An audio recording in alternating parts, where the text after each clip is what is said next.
Okay guys, तो आज का जो हमारा सेशन है वो बेसिकली जो रिएक्ट नेटिव का री आर्किटेक्चर हुआ है, जो पिछले 3 साल से हम लोग काफ़ी सुन रहे थे। उसके ऊपर एक जो है वो अपडेट है। उसके अंदर हम ये देखेंगे कि जो ओल्ड आर्किटेक्चर था उसमें क्या चीज़ें थी, क्या चीज़ें कम थी उसके अंदर, और करंट आर्किटेक्चर किस तरीके से उन चीज़ों को आउट परफॉर्म करता है। ठीक है। तो पहले हम एक अपडेट जो है ले लेते हैं कि ओल्ड आर्किटेक्चर किस तरीके से काम करता था और किस तरीके से उसके अंदर जो एंटिटीज हैं। तो बेसिकली जो हमारा आर्किटेक्चर था करेंटली, उसमें ये होता है कि उसकी जो जो मेन जो है बुनियाद थी वो उसका ब्रिज था। तो जो हमारा जावास्क्रिप्ट का जो है वो रियाल्म होता है, और जो हमारा नेटिव का जो है वो रियाल्म होता है, इन दोनों को आपस में एक दूसरे के बारे में कुछ पता नहीं है। तो इन दोनों को जो है कम्युनिकेट करने के लिए एक ब्रिज का सहारा जो है वो लेना होता है। ये ब्रिज एक जो है वो एक एसिंक्रोनस जो है ब्रिज होता है। इसके ऊपर कम्युनिकेशन जेसन ऑब्जेक्ट्स के अंदर जो है वो होती है सीरियलाइज करके। ठीक है। तो ये एक ओवरव्यू है। और अब इसमें इसमें इश्यूज क्या थे बेसिकली ना। अच्छा, इसमें सबसे जो जो बड़ा इशू है वो इसका जो है ब्रिज था। ठीक है। रिएक्ट नेटिव कम्युनिटी ने इसको मतलब बहुत अच्छा करने की कोशिश की, इसको एक एसिंक्रोनस ब्रिज रखा, सब कुछ रखा। बट जो है वो प्रॉब्लम जहाँ पे अराइज होती है वो आपके पास जो है वो लार्ज स्केल एप्लीकेशंस होती हैं। ठीक है, जहाँ पे आपकी जो है ब्रिज पे कम्युनिकेशन बहुत ज़्यादा होती है। फॉर एग्जांपल, इसकी सबसे अच्छी एग्जांपल ये हो सकती है कि एक जो है वो राइड शेयरिंग ऐप है और मुझे उसके अंदर अपनी लोकेशन अपडेट करनी है। राइट। तो जहाँ पे मेरी कम्युनी मैं काफ़ी सारे इवेंट इमिट्स कर रहा हूँ, तो वो जो है मेरे जो ब्रिज को जो है वो क्या नाम है उसको उसको मतलब ब्लॉक कर सकते हैं जो है वो तो इस वजह से हमारी ऐप में जो है वो लैग थोड़ा बहुत आने आने लगता है। ऑब्वियसली इसके हमारे पास जो है वो मतलब जो है इसके वेज हैं कि हम इनको कंट्रोल कर सकते हैं कि जो स्केजुलर जो है वो यूज़ कर लें, कुछ टाइम बाद कर दें चीज़ें। बट द थिंग इज के ये चीज़ एग्जिस्ट करती है। ठीक है। अब दूसरी चीज़ आती है कि हमारी टाइप कन्वर्जन। अच्छा, हमारी जितनी भी लैब जो है लाइब्रेरीज और जो है मॉड्यूल्स वगैरह होते हैं, कभी आपने अगर कोई एक नेटिव मॉड्यूल जो है मतलब क्रिएट किया हो, तो लेट्स से iOS के अंदर अगर मैंने एक जो है एक मॉड्यूल क्रिएट किया हुआ है एक पुश नोटिफिकेशन का, और वो उसके अंदर उस मेथड के अंदर एक जो है वो आर्ग्यूमेंट जाता है NS स्ट्रिंग का, और मैं जावास्क्रिप्ट से उसको एक एरे पास कर दूं, तो हमारी ऐप में जो है जब हम उसको काम कर रहे होते हैं उसी वक्त वहाँ पे एक जो है वो रेड स्क्रीन शो शो जो है वो हो जाती है। तो ये जितनी भी type type assertion type validation है, ये सारी ब्रिज पे जो है वो हो रही होती है। ठीक है। तो इसकी वजह से हमारा ब्रिज जो है वो एक्स्ट्रा काम कर रहा होता है, जो उसको कहीं और यूज़ कर लेना चाहिए। तीसरी चीज़ ये है कि जो हमारी शेडो कैलकुलेशन होती है, शेडो बेसिकली होता क्या है कि मैंने एक व्यू जो है वो मुझे अपनी स्क्रीन के ऊपर माउंट करवाना है। वो व्यू मैं कमांड इमिट करूँगा, और जो है ब्रिज से होती हुई जो है वो नेटिव में जाएगी। वहाँ पे डिसाइड होगा कि अगर वो एंड्रॉयड है तो जो है मेरे पास व्यू ग्रुप यूज़ होगा, अगर वो iOS है तो मेरे पास जो है वो UI व्यू यूज़ होगा। और फिर उसकी कैलकुलेट कुछ कैलकुलेशन होती है, उसका फ्लैक्स जो है उसका फ्लैक्स लेआउट कैलकुलेट होता है। एक योगा का इंजन है जो कि फेसबुक का इंजन है, तो उसके अंदर, और फिर वो हमारी स्क्रीन के ऊपर जो है वो रेंडर करता है। तो बेसिकली ये 3-4 स्टेप्स के थ्रू होता है। ठीक है। तो एक एक वो एफिशिएंट वे नहीं है। ठीक है। अच्छा, इसमें एक और चीज़ ये भी है कि बेसिकली ये क्योंकि एंड्रॉयड और iOS में अलग अलग होता है, तो अगर कहीं पे एक चेंज करेंगे तो उसको दूसरी जगह भी हमें करना पड़ेगा। इसको हम आगे और जो है वो डिस्कस करेंगे, जो इसका न्यू आर्किटेक्चर है ना। और जो चौथी चीज़ है वो ये है कि अच्छा, इसके अलावा भी और भी इश्यूज हैं, बट जो मैं मतलब ज़्यादा समझ सका वो ये चार थे। चौथी चीज़ ये है कि जो हमारे जो क्या नाम है जो हमारे मॉड्यूल्स होते हैं और जो हमारी जो है लाइब्रेरीज वगैरह हैं, वो सारे स्टार्टअप टाइम पे जो है वो लोड जो है वो हो जाते हैं। इसकी वजह से मसला ये होता है कि हमारा टाइम टेकन टू इंटरेक्ट, यानी कि ऐप कितनी देर में मैं यूज़ कर सकता हूँ, वो इंक्रीज हो जाता है। ठीक है, तो तब तक हम या तो जो है वो स्प्लैश स्क्रीन दिखाएं, या हम और चीज़ें यूज़ कर सकते हैं, जैसे बंडल स्प्लिटिंग वगैरह। बट द थिंग इज कि ये चीज़ें एग्जिस्ट करती हैं, और इन चीज़ों को कुछ ना कुछ तरीका होना चाहिए कि इनको हम हैंडल कर सकें।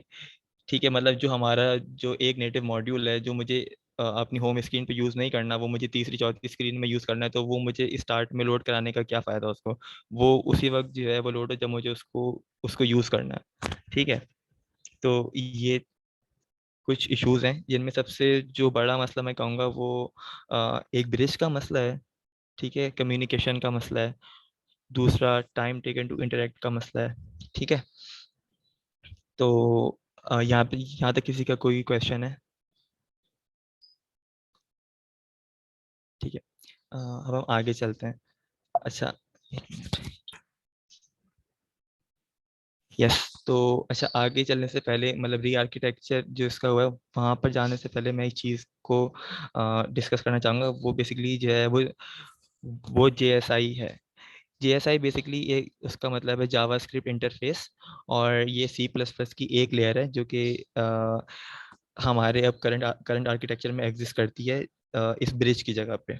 ठीक है, तो होता क्या है, ये एक जनरल पर्पस लेयर है। जनरल पर्पस लेयर का मतलब ये है कि ये सी प्लस प्लस की लेयर जावा स्क्रिप्ट के किसी भी इंजन के साथ यूज़ कर सकते हैं इसको। तो इसका मतलब ये हुआ कि करंटली हमारे पास दो इंजन जो है वो हम यूज़ कर सकते हैं। एक जो है वो जावा स्क्रिप्ट कोर है, जो कि JSC होता है, और एक हमारे पास रिएक्ट जो है वो हर्मिस है। ठीक है, तो अब एक जनरल पर्पस लेयर जब जब वो आ गई, तो अब हम लोग जो है वो माइक्रोसॉफ्ट का चाकरा कोर भी यूज़ कर सकते हैं, और V8 भी जो है वो यूज़ कर सकते हैं। और एक इसका पैकेज भी है, रिएक्ट नेटिव V8 करके, तो वो उसको आप ट्राई कर सकते हैं। अच्छा, तो ये इस लेयर से हमें जो है फ़ायदा क्या होगा? तो बेसिकली इस लेयर से फ़ायदा ये होगा कि क्योंकि हमारी C++ की जो जो लेयर है JSI की, वो अब जावा स्क्रिप्ट के साथ मतलब जो है वो कनेक्टेड है। और इस लेयर से फ़ायदा ये हुआ कि जो भी हमारे वो नेटिव मॉड्यूल्स और नेटिव जो है मेथड्स हैं, उनका रेफरेंस हम क्रिएट कर सकते हैं C++ के होस्ट ऑब्जेक्ट्स के अंदर। ठीक है, और उसके थ्रू फ़ायदा ये होगा कि ऑन डिमांड, मतलब मुझे जब जो फंक्शन चाहिए, मैं सीधा जावास्क्रिप्ट में से उसको एक्सेस कर सकता हूँ। ठीक है, अच्छा, वो कैसे एक्सेस कर सकते हैं ये मैं आपको थोड़ी देर में दिखा दूंगा, बट पहले हम थोड़ा सा आगे चलते हैं।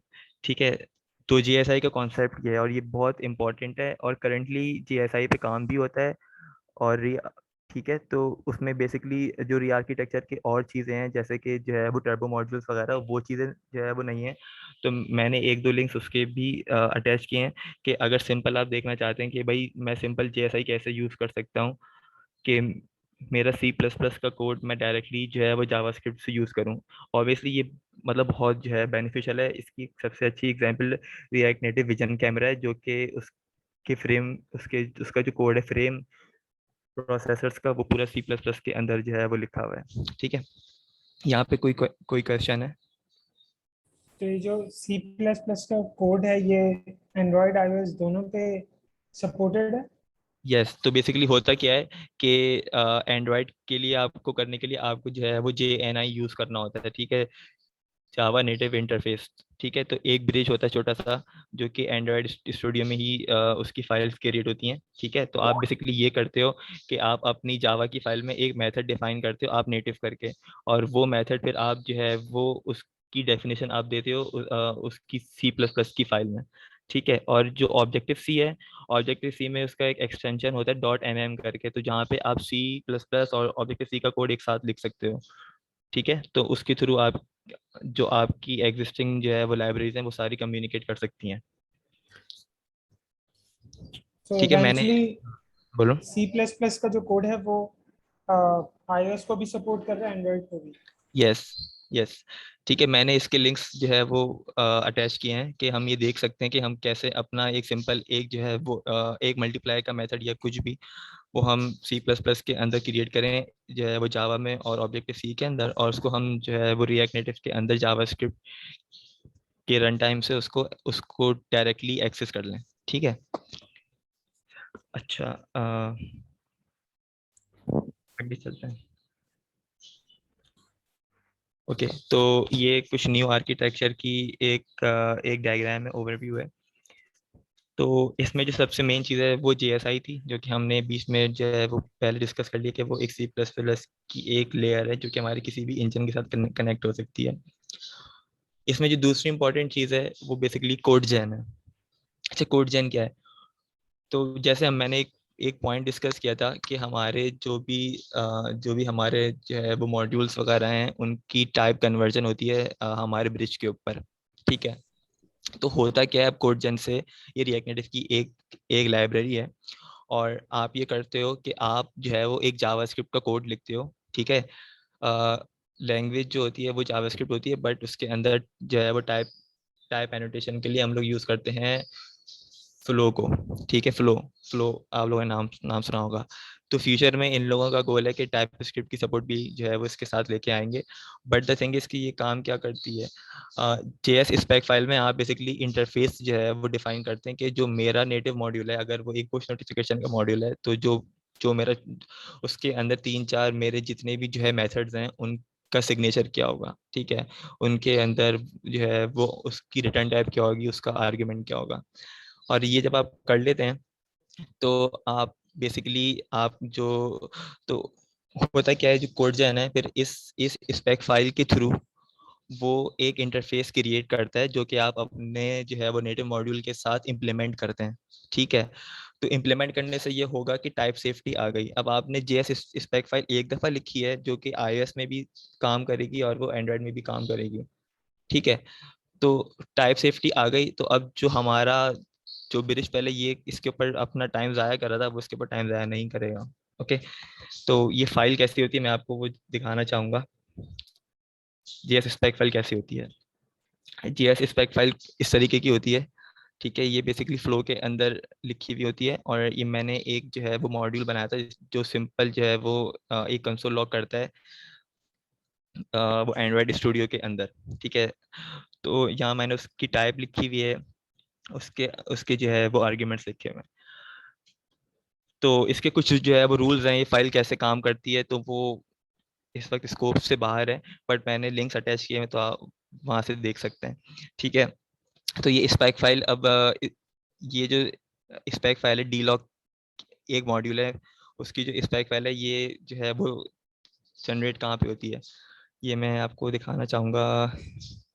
ये जनरेट होती है हमारा जो जो बिल्ड का फोल्डर होता है, बेसिकली ये वहाँ पे जनरेट होती है, और कोड जैन के अंदर ये फाइल रखी हुई होती है। तो बेसिकली ये जो हमारे पास जो है वो एक नेटिव डीलॉग स्पेक करके है, ये फंक्शन यहाँ पर इसने खुद से जो है वो क्रिएट किया। अब होगा क्या कि मैं इस क्लास को यहाँ पे इम्प्लीमेंट करूँगा जो मेरा मॉड्यूल है। ठीक है। तो इससे इससे हमारी जो जो टाइप सेफ्टी है ना वो इंश्योर जो है वो हो जाती है। ठीक है। यहाँ तक कोई कोई कंफ्यूजन है? अच्छा, इसमें एक और अच्छी बात ये है कि जो भी हम पहले खुद से जो है वो रिएक्ट मेथड डिफाइन करते थे और चीज़ें डिफाइन करते थे, वो हमें अब नहीं करनी। तो ये भी एक अच्छी इसकी चीज़ है कि इसके अंदर अब लेस जो है वो कोड होता है।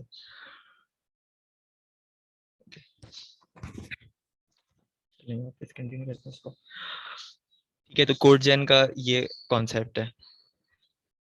उसके बाद आता है हमारे पास टर्बो मॉड्यूल्स। टर्बो मॉड्यूल्स क्या है? बेसिकली वो जो हमारे पहले एग्जिस्ट करते थे हमारे पास जो है वो नेटिव मॉड्यूल्स, वो अभी भी हैं, बट द थिंग इज कि उनको थोड़ा सा और रिवाइज कर दिया है। अच्छा, रिवाइज कैसे किया है?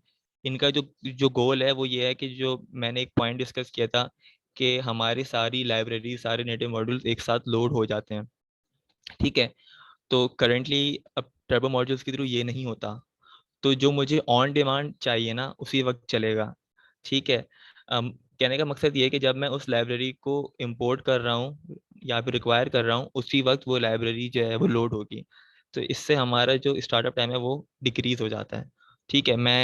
तो ये मैंने बेसिकली चेक भी किया था तो मैंने कुछ लॉग्स लगा के चेक किए थे। अब अच्छा, पहले मैं इसमें आपको एक चीज़ दिखाना चाहूँगा कि बेसिकली टर्बो मॉड्यूल्स है, अब ये काम कैसे कैसे करता है कि होता क्या है कि इन द एंड कम्युनिकेशन सारी जो है वो इसके थ्रू होती है, जो हमारे पास अब JSI की लेयर है।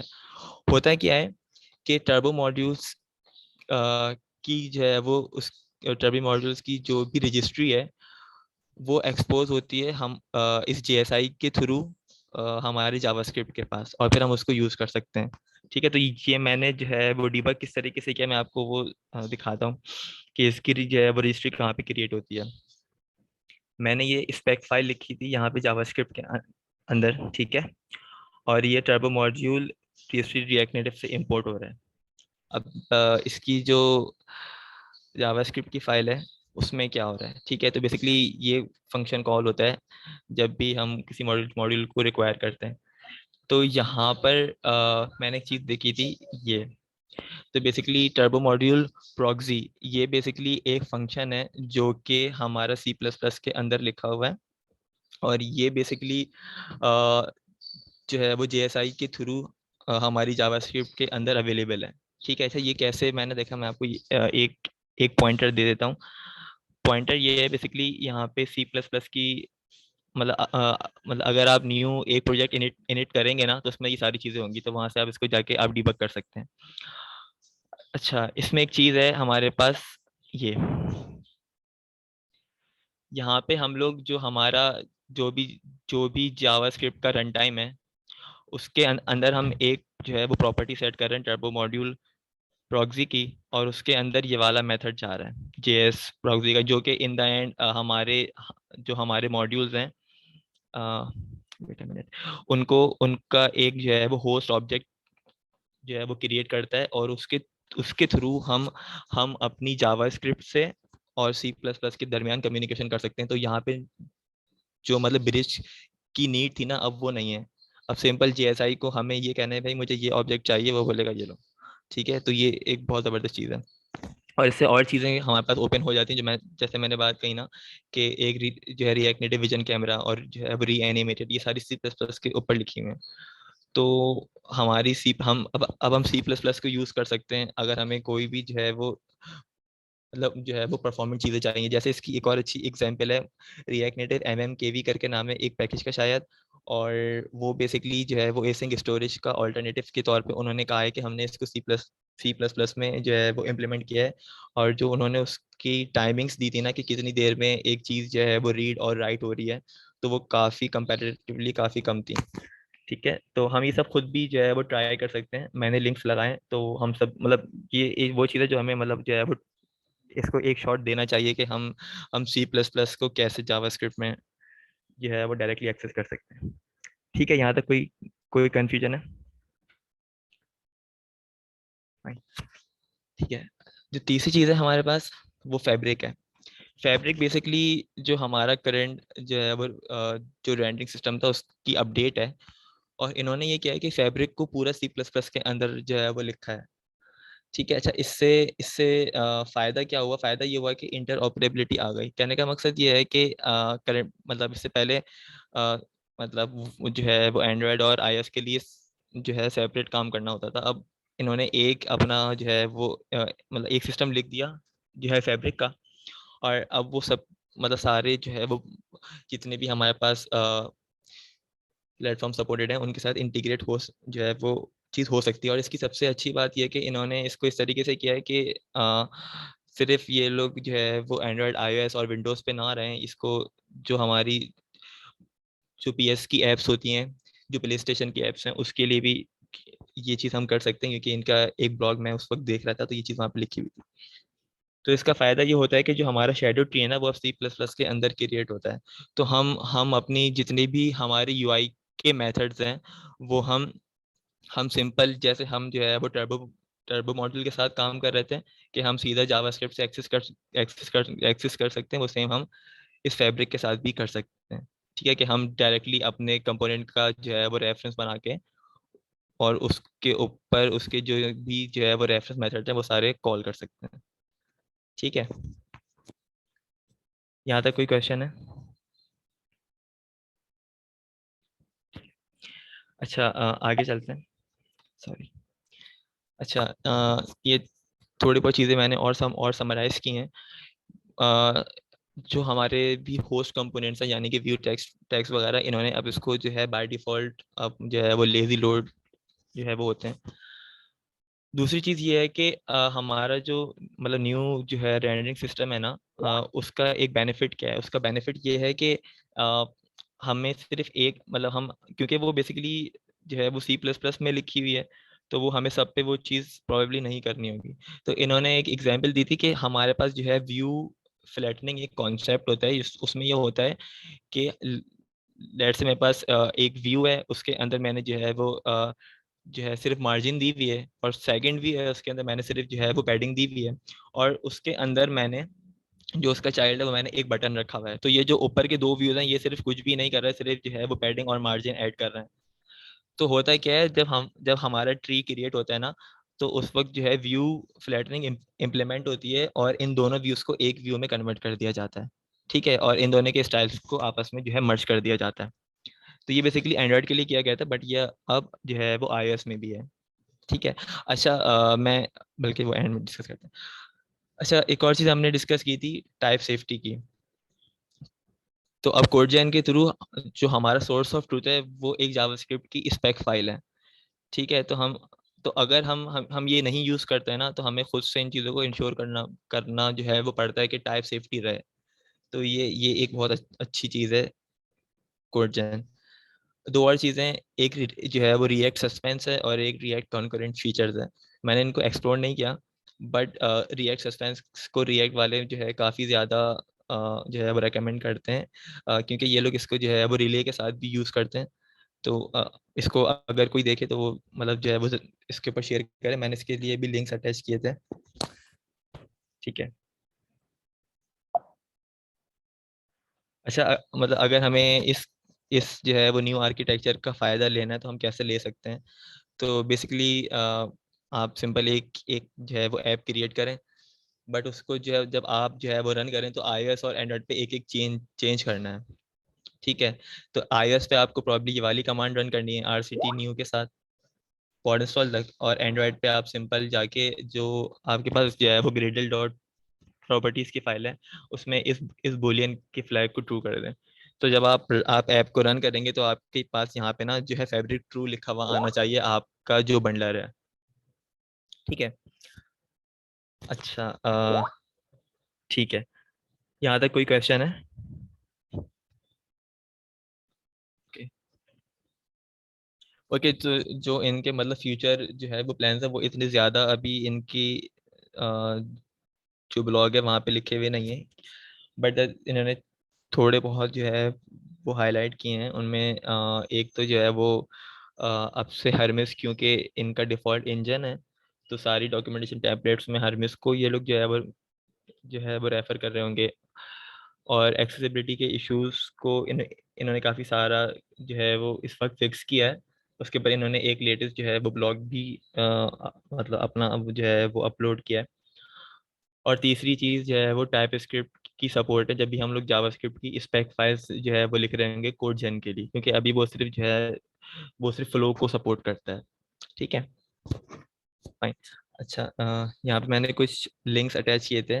तो इनमें जो मैं एक लिंक के बारे में डिस्कस करना चाहूँगा वो ये वाला है, सेकंड लास्ट। इसमें बेसिकली हम जो है वो JSI को मतलब समझ सकते हैं कि मैं सी प्लस प्लस और जावास्क्रिप्ट में कैसे कम्युनिकेशन कर सकता हूँ।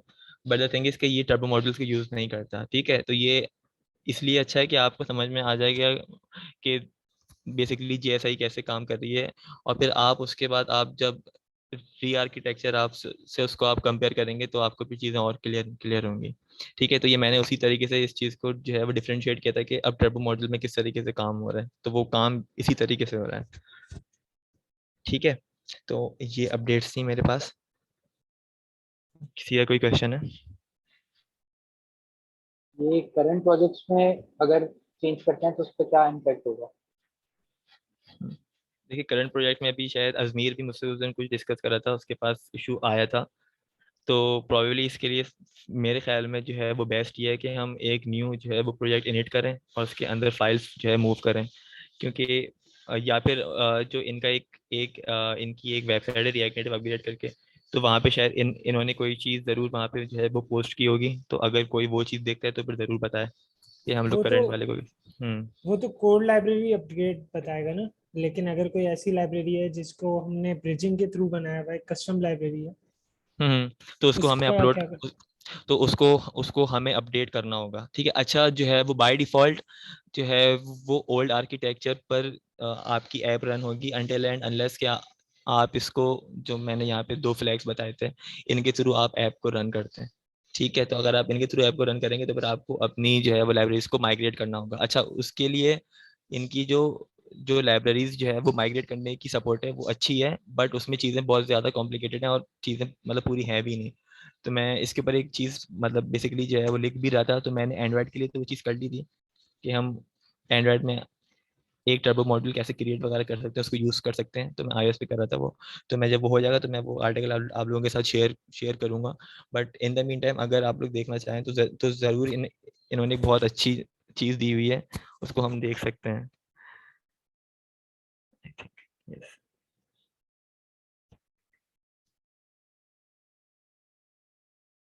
अच्छा, इसके अंदर हाइब्रिड मॉडल नहीं है कि हमारी ब्रिजिंग वाली जो लाइब्रेरीज है वो वैसे ही चलती रहें और नई लाइब्रेरीज हम सी प्लस प्लस पे लिख लें? नहीं ऐसा नहीं, ऐसा मुझे कुछ दिखा नहीं है, तो इन्होंने यहाँ पे लिखा हुआ है कि आपको मतलब माइग्रेट करना है। मतलब ये तो अभी ऑप्शनल है ना, इस आर्किटेक्चर में मूव करना, क्या ये कभी फ्यूचर में जाके मैंडेटरी?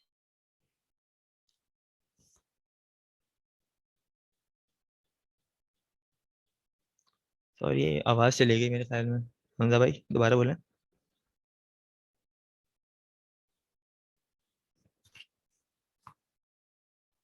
मैं कह रहा था कि ये अभी तो ऑप्शनल है ना, इस आर्किटेक्चर पे मूव करने या ना करें, तो मतलब जी, कब आगे जाके जैसे किसी रेड नेटिव के नए वर्जन में इनका क्या प्लान है कि कब इसको ये मैंडेटरी कर देंगे इन्होंने ऐसा या नहीं कुछ करेंगे? कोई कोई डेट दी नहीं है। इन्होंने सिर्फ हरमिस का कहा था कि हरमिस अभी जो है वो मतलब अब जो है वो डिफॉल्ट है।